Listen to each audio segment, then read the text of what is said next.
dengan tekad kuatkan hati, negeri ini memanggilmu kawan. Belajar bergerak berbagi untuk negeri, guru penggerak majukan pendidikan, guru penggerak menghamba pada murid, kreatif rancang.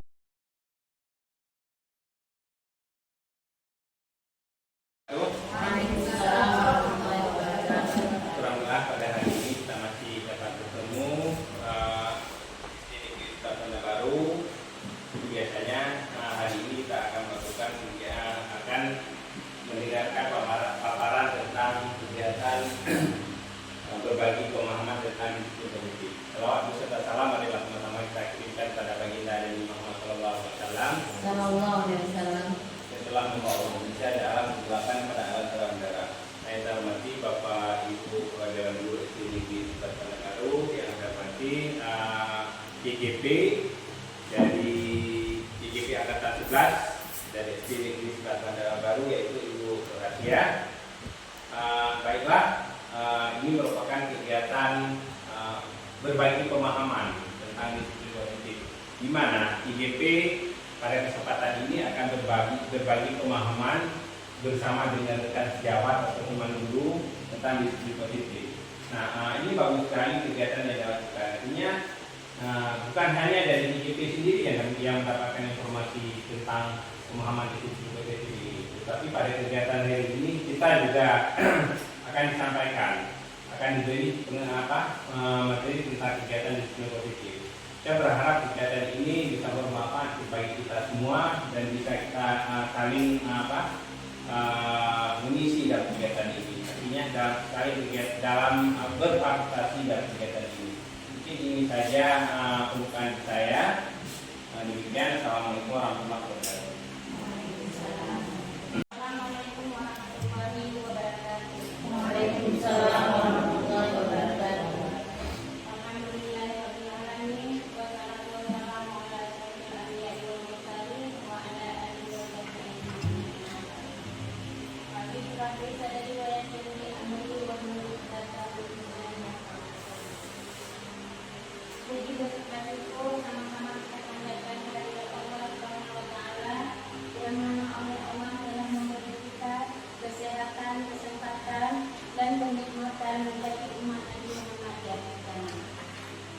Selawat bagi ini salam, sama-sama kita sanjung sajikan kepangkuan Nabi besar Muhammad Sallallahu Alaihi Wasallam.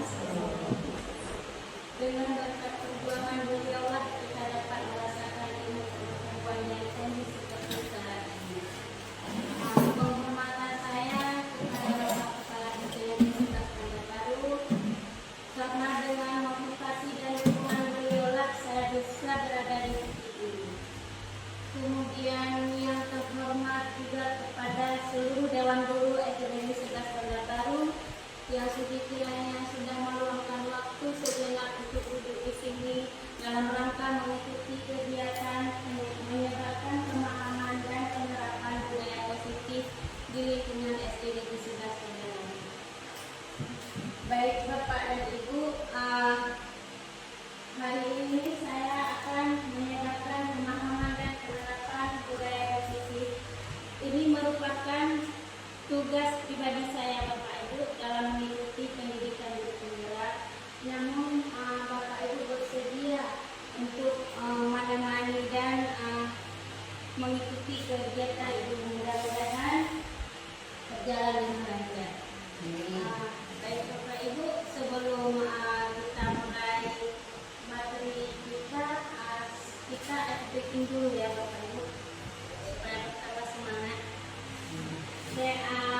Sesuai dengan pemahaman materi kita yaitu budaya positif, jadi activating yang ingin saya lakukan adalah senyum selama 30 detik.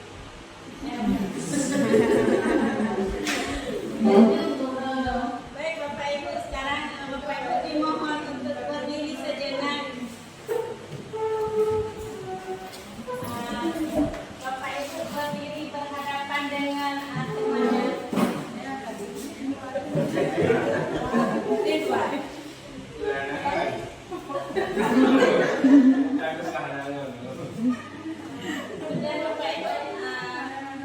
Bertiga. Baiklah, sekarang coba Bapak Ibu lihat mata temannya dan senyumlah selama 30 detik.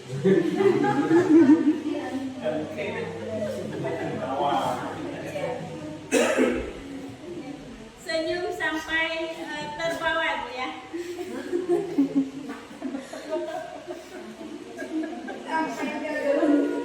Oke, baiklah Bapak Ibu, sekarang dipersilakan duduk kembali.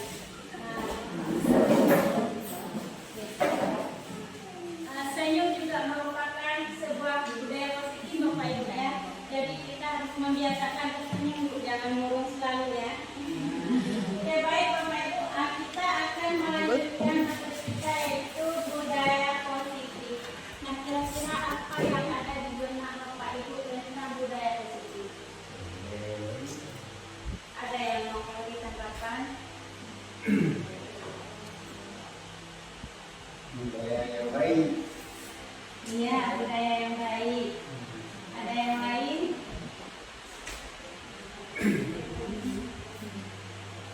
Itu Ada yang lain? Selain budaya yang baik, kebiasaan yang perlu dicontohkan. iya benar sekali ya. Kebiasaan yang perlu dicontohkan. Baiklah Bapak Ibu, budaya positif adalah sebuah nilai kebijakan yang menjadi keyakinan dan pada akhirnya menjadi karakter atau ciri khas dari sebuah komunitas atau lembaga. Nah, Bapak Ibu menyangkut dengan nilai kebajikan. Kira-kira nilai kebajikan itu seperti apa? Seperti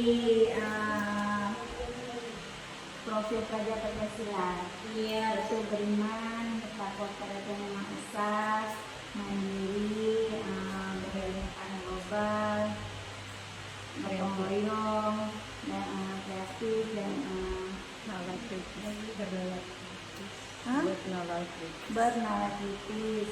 Iya, bagus sekali ya jawabannya.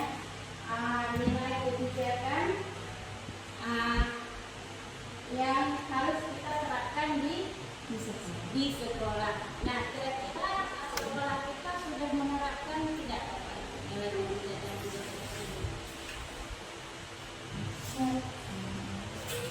Kalau di kelas-kelas, kalau tadi sudah menerapkan. ya? Alhamdulillah sekolah kita sekolah penggerak ya. Jadi kita sudah menerapkan profil pelajar Pancasila itu mengandung nilai-nilai kebijakan di dalamnya ya. Nah, baik Bapak Ibu.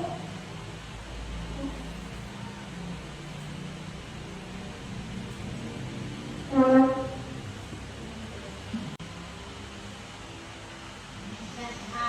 sekarang saya ada 3 pertanyaan. Bapak Ibu cuma menjawab setuju atau tidak setuju. Pertanyaan nomor 1, hukuman dapat memiskinkan anak. Setuju Bapak Ibu? Tidak. Tidak. Apa alasan jawaban yang tidak setuju? Karena kalau hukuman itu akan membuat jerat ya. Ada yang jawab setuju? Tidak ya? Jawabannya tidak setuju semua. Kemudian soal nomor 2, pemberian hukuman dengan hal positif seperti membaca atau membersihkan halaman sekolah dapat meningkatkan disiplin anak. Setuju Bapak Ibu? Setuju. Setuju. Setuju.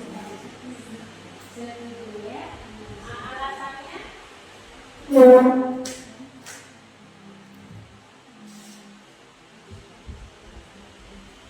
Alasannya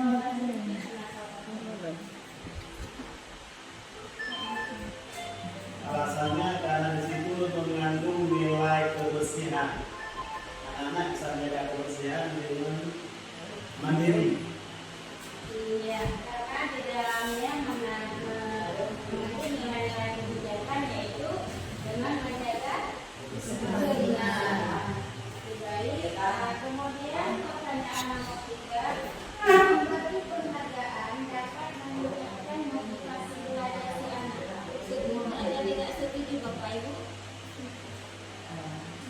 Pemberian penghargaan dapat meningkatkan motivasi belajar anak.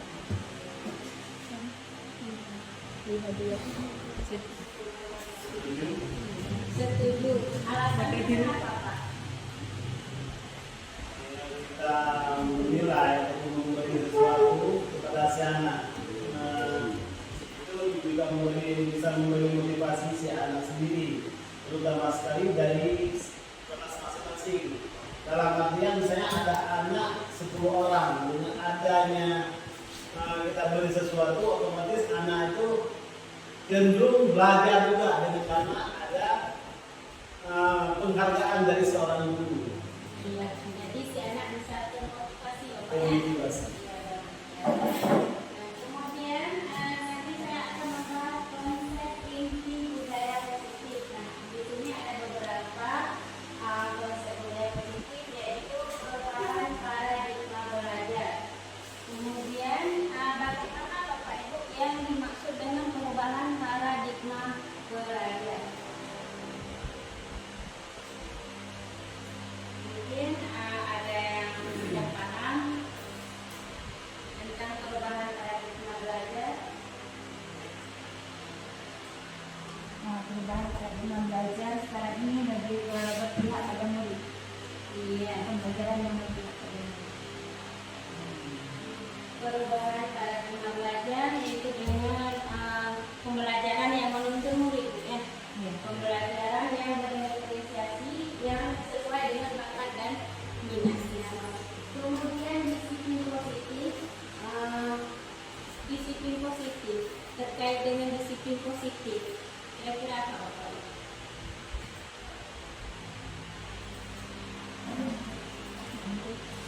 Disiplin positif itu salah satu strategi yang diterapkan di sekolah dengan menanamkan nilai-nilai positif supaya terbentuknya budaya positif di sekolah dengan contohnya membuat jaringan kelas. Ya, kemudian nilai-nilai kebijakan saya katakan tadi. Kemudian kebutuhan dasar manusia. Tentunya kita setiap manusia pasti memerlukan kebutuhan. Nah, kira-kira kebutuhan apa saja Bapak Ibu yang kita perlukan?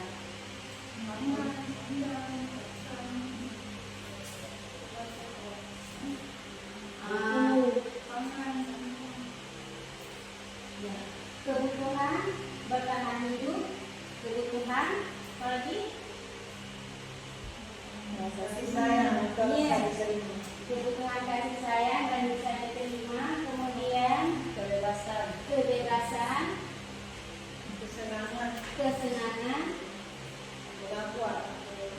satu lagi penguasaan. Nah, dalam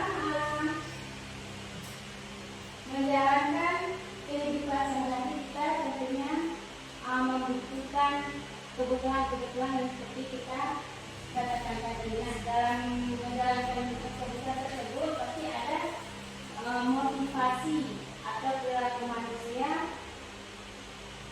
yang akan mencapai tujuan seseorang. Baik Bapak Ibu, kemudian ada posisi kontrol dulu, dan kemudian ada keyakinan jelas dan segitiga restitusi. Bapak Ibu, kita lanjut pembelajaran dengan paradigma baru, yaitu pembelajaran yang dirancang berdasarkan prinsip pembelajaran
Itu lebih ke motivasinya lebih dalam diri sendiri, bukan dari orang lain.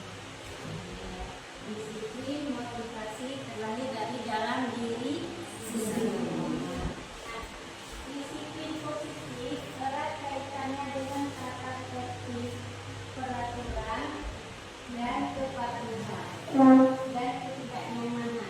Iya Bapak Ibu, terkait dengan disiplin, apakah ada yang merasa ketidaknyamanan dengan Pak? Dengan terjalannya suatu disiplin di sekolah, adakah merasa ketidaknyamanan Bapak Ibu? Tidak. Karena disiplin itu adalah dalam diri kita sendiri.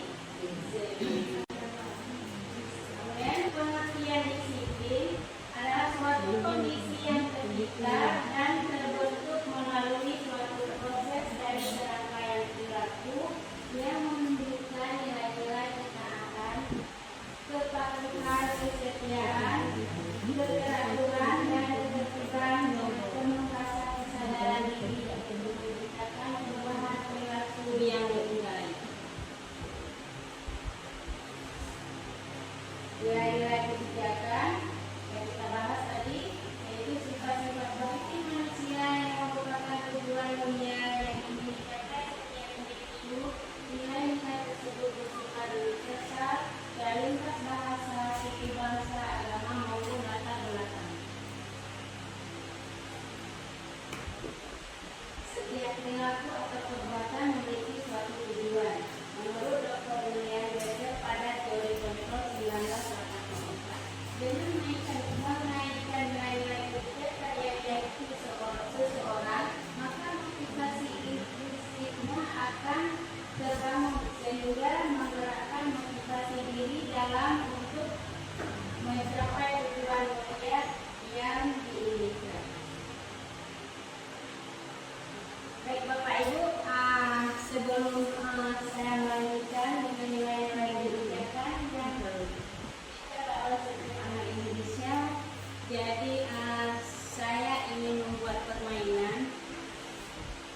Ya.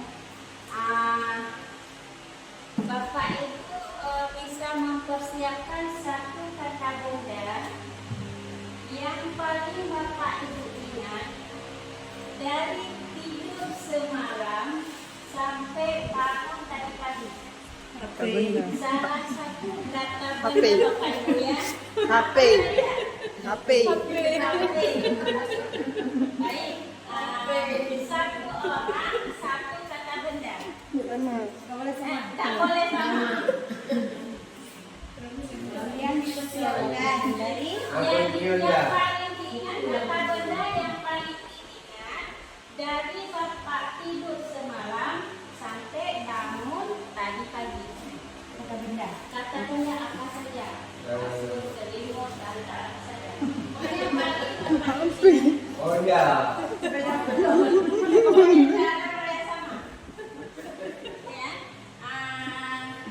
Dari Ibu, kata benda apa yang sudah Ibu persiapkan?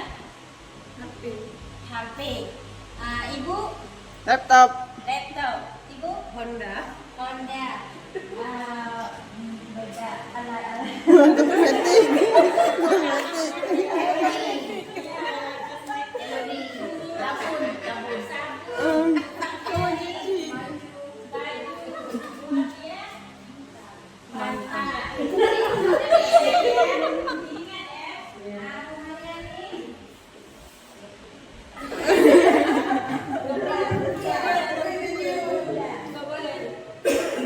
Selimut.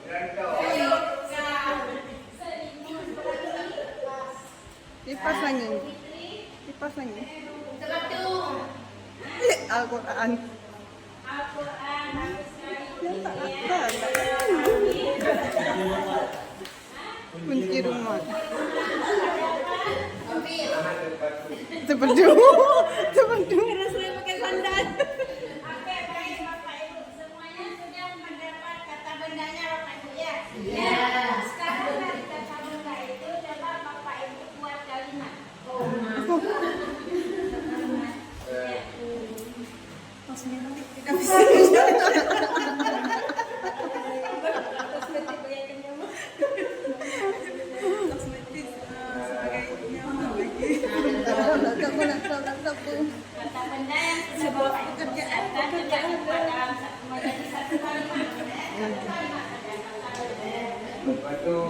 kotor, nggak ada yang isi.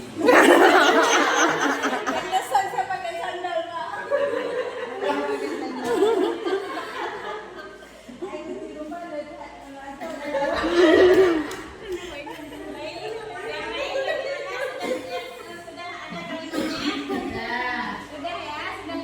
Dari sana. Dari sana. Dari sana. dari Pak Jafar. Pak Jafar sudah menyiapkan kalimatnya. Jadi kalimat Pak Jafar tadi apa? Sepatu kalimatnya. Sepatu warna kulit merah itu tinggal di belakang. Kalimatnya sepatu saya kotor tidak ada yang nyuci, Pak ya.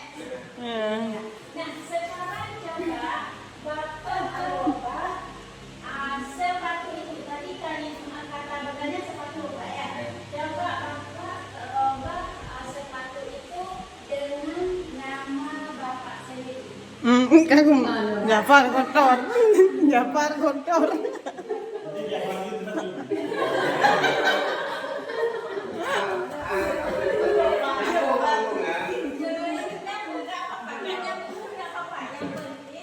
Kata benda yang kita siapkan tadi diganti dengan nama Bapak sendiri. Oh, kata kalimat, tapi kata benda yang tadi ganti nama. Iya, ganti nama, langsung dijadikan kalimat. Contohnya misalnya tadi sepatu, jadi sepatu itu diganti dengan Jafar. Tapi kan sepatu saya nggak ada yang isi.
Apa saja?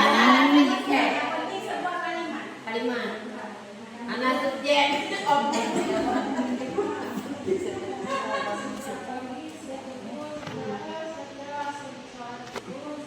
Membaca. Iya. Setelah sholat subuh saya selalu membaca Al-Quran. Nah, coba Al-Quran itu ganti dengan nama itu sendiri. Saya membaca saya.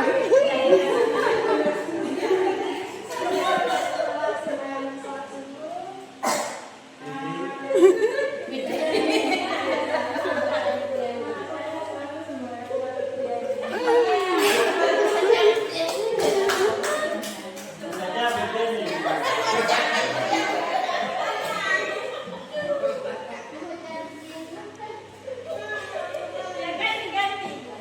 Harta benda itu diganti dengan nama sendiri.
menjemur wardia. Karena kalimatnya Menjemur wadiah.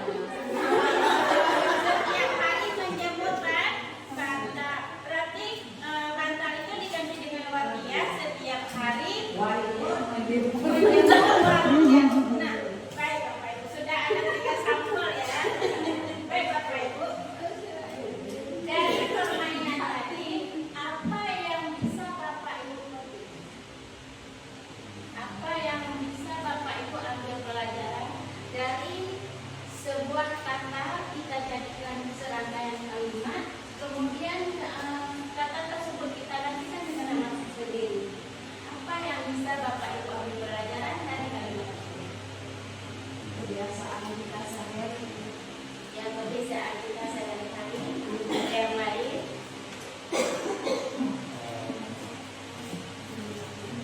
Apapun benda yang kita bawakan kepada positif. Iya benar saja. Apapun benda, kalau kita tempatkan di posisinya,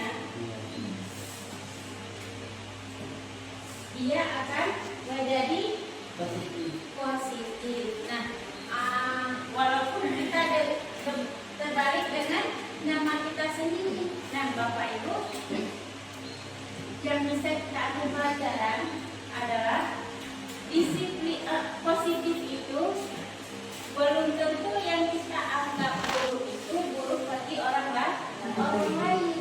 Nah, begitu juga dengan sebaliknya, belum tentu yang kita anggap benar bagi orang lain. Itulah hal yang dapat kita petik dari kalimat tadi, ya. Oke, sekarang kita lanjutkan dengan kita bagaimana Bapak Ibu setelah kita buat permainannya? Luar biasa. Seru. Permainan ya. Oke, baik. Nilai-nilai kebijakan yang ingin dicapai oleh setiap anak Indonesia itu tentunya nilai-nilai kebijakan yang mengandung program pelajaran tersebut.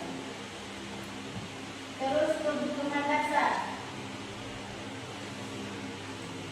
Kebutuhan dasar manusia, yaitu ada 5 kebutuhan. Nah, yang pertama bertahan hidup,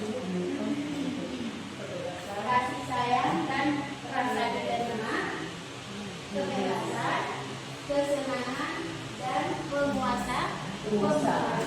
Nah, contohnya kebutuhan bertahan hidup pangan seperti Makan, minum, minuman, pakaian dan tempat tinggal. Nah, kemudian kebutuhan kasih sayang dan rasa diterima. Jadi si anak merasa diterima, kemudian dipedulikan, kerjasama dan menjadi bagian dalam kelompok. Kemudian kebutuhan penguasaan, yaitu harga diri, didengar, memimpin, diakui dan berprestasi. Kemudian kebutuhan kebebasan, yaitu mandiri, memiliki pilihan, mencoba hal baru, mampu mengendalikan arah dirinya. Dan yang terakhir adalah kebutuhan kesenangan, yaitu bermain, humor, antusias dan tertawa. Yang kita lakukan tadi ya. Kebutuhan dasar manusia. Nah, ini ada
dikatakan dengan hukuman.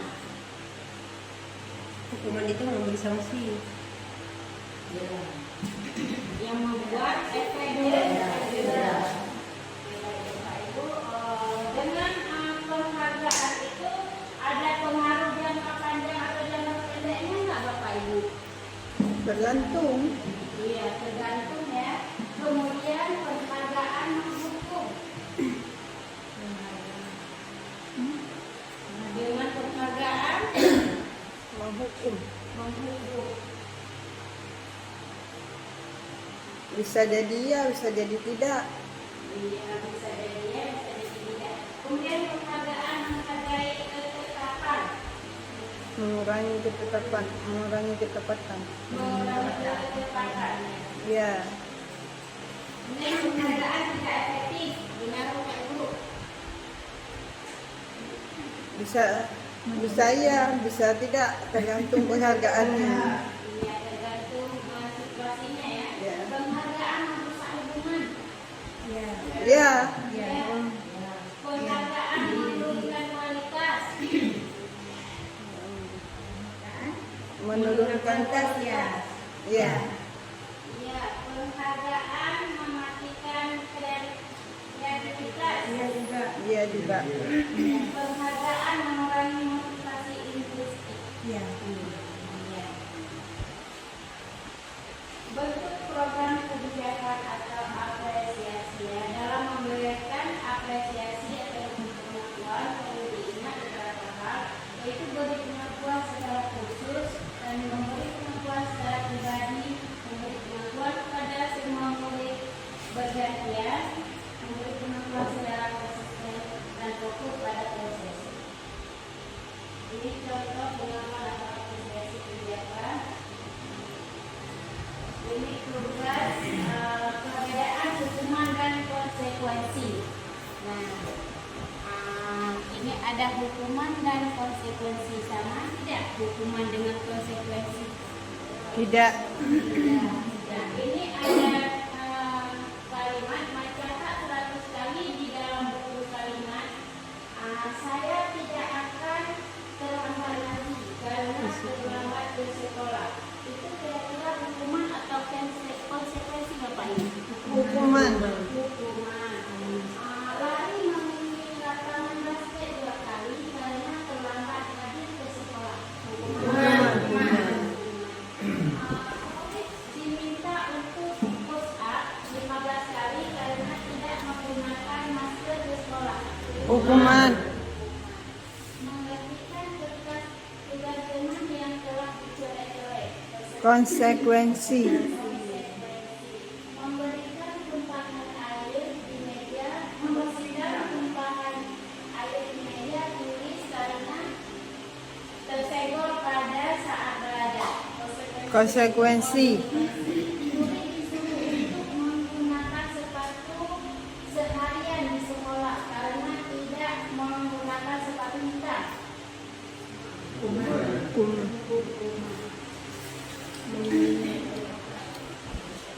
Kemudian lari mengelilingi lapangan basket 2 kali karena terlambat 10 menit untuk pelajaran PJOK. Konsekuensi. Coba lihat. Lari mengelilingi lapangan basket 2 kali karena terlambat 10 menit untuk pelajaran PJOK. PJOK. Konsekuensi karena pelajaran PJOK. Coba lihat. Itu sudah paham sekali ya. Kemudian ada 5 posisi kontrol. Nah, kita sebagai guru itu harus memiliki 5 posisi kontrol ya. Yang pertama itu penghukum. Ada nggak? Di kita sebagai seorang guru itu posisi kita sebagai penghukum. Ada. Ada. Kemudian pembuat orang merasa bersalah.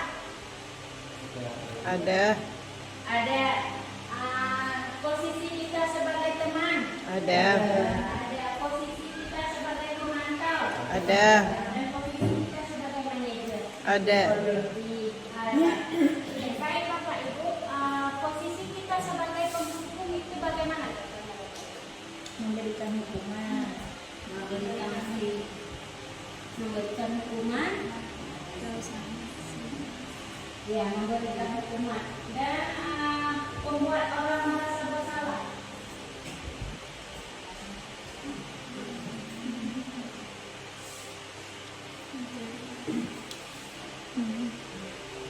Itu lebih ke kata-katanya mungkin bisa begitu kontrol dari guru kan sebagai penghukum mungkin contohnya seperti ini lebih ke kata-kata yang diucapkan contohnya anak-anak terlambat ke sekolah kenapa terlambat pulang saja itu sebagai penghukum mungkin di kata-katanya Di kata-kata pulang saja. Kamu terlambat. ya Itu merasa membuat merasa bersalah ya. Membuat orang masa Ya, kalau yang merasa membuat merasa bersalah,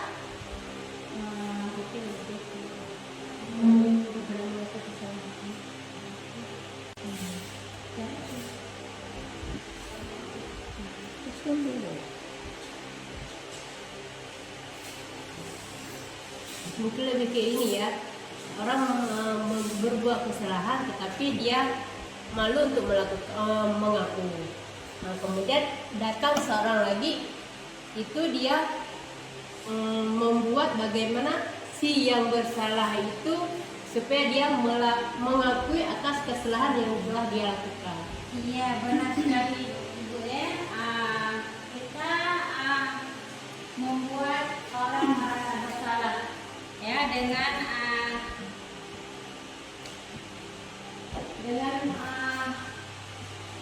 menyadarkan seseorang bahwa dia mengakui kesalahannya ya.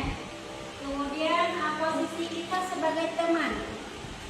kalau posisi kita sebagai teman biasa kan ada anak-anak di dalam kelas itu tidak memperhatikan saat kita mengajar ya kalau posisi kita dulu sebagai posisi kontrol kita sebagai teman kita masih menegur dia dengan agak lembut Itu posisi kita sebagai teman ya.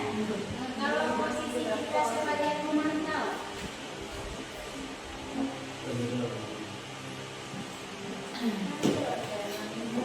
mungkin dari ibu-ibu yang lain, bagaimana posisi kita sebagai seorang guru, sebagai pemantau?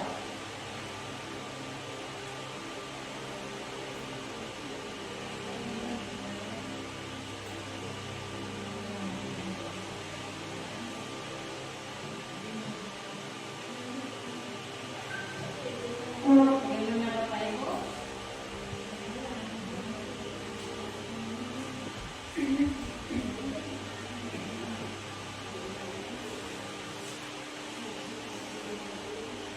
Mungkin dari Bapak sebagai pemantau. Begini, jadi mungkin kalau saya lebih kepada ketika melihat, saya katakanlah dalam kelas, ketika memang melihat ada yang tidak ada guru, bisa meminta kepada teman-teman untuk coba masuk sebentar gitu. Ya, benar sekali Bapak ya. Kemudian posisi kita sebagai manajer. Ini yang JKP angkatan 11 dapat 10 udah ini ya, udah paham semua ya, udah lewat mungkin. Ibu Ami. Iya.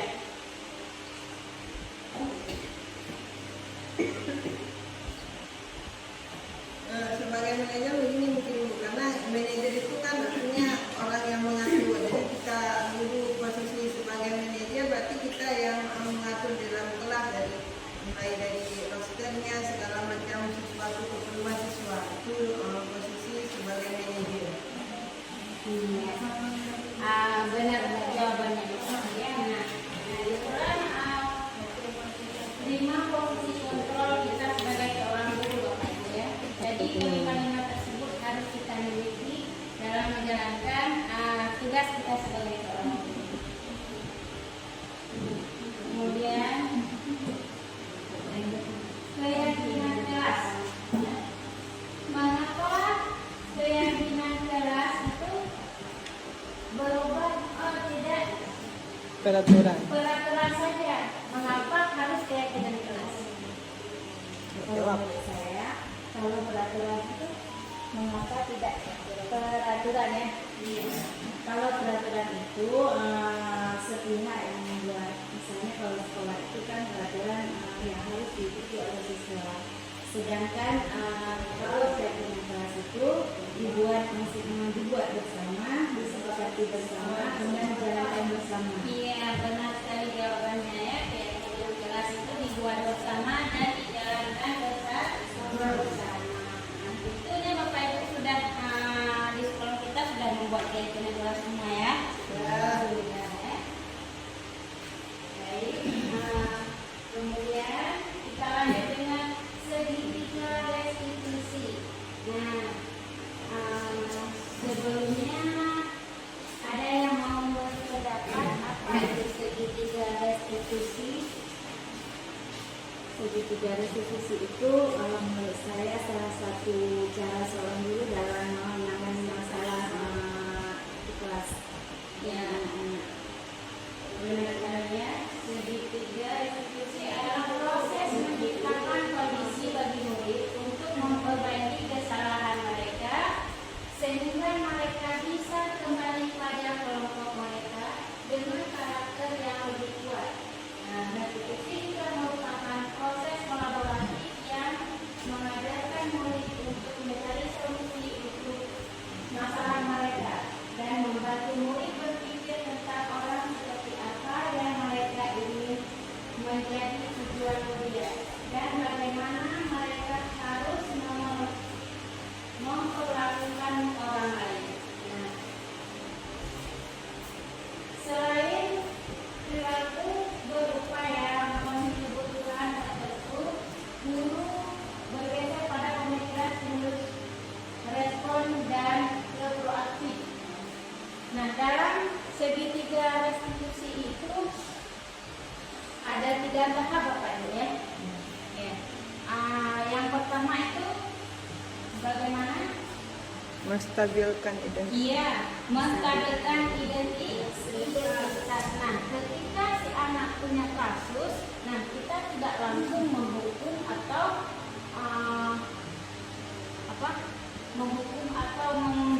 memberi. Iya, kita harus menstabilkan identitas dulu. Kita harus menanyakan dulu apa permasalahannya dan kemudian mengvalidasi hal yang salah. Validasi Validasi tindakan. hal yang salah. Nah, dalam memvalidasi hal yang salah itu bagaimana kira-kira Bapak Ibu? Ketika si anak berbuat kesalahan, Kita juga melakukan kepada si anak bahwa kita juga pernah melakukan kesalahan tersebut. tidak semua orang itu pernah berbuat salah. Jadi kita harus meyakinkan si anak agar tidak mengulangi lagi kesalahan tersebut. Nah, kemudian menanyakan keyakinan kelas. Nah, kita sudah membuat sebuah keyakinan kelas yang disepakati bersama. Nah, kita menanyakan kembali. Nah, masih ingat nggak keyakinan kelas apa? Oh, keyakinan kelas apa yang sudah kita jalankan? Nah, kira-kira sesuai nggak apa yang si anak lakukan dengan keyakinan kelas? Nah, itu yang dimaksud dengan segitiga, yaitu memecahkan masalah dan memberi solusi. Dan kemudian tadi kita sudah dijelaskan. Mungkin hanya ini yang dapat saya paparkan hari ini tentang pemahaman budaya positif di lingkungan SD Negeri 11 Banjarbaru. Bapak Ibu, terima kasih atas waktunya dan kesempatannya dalam mengikuti kegiatan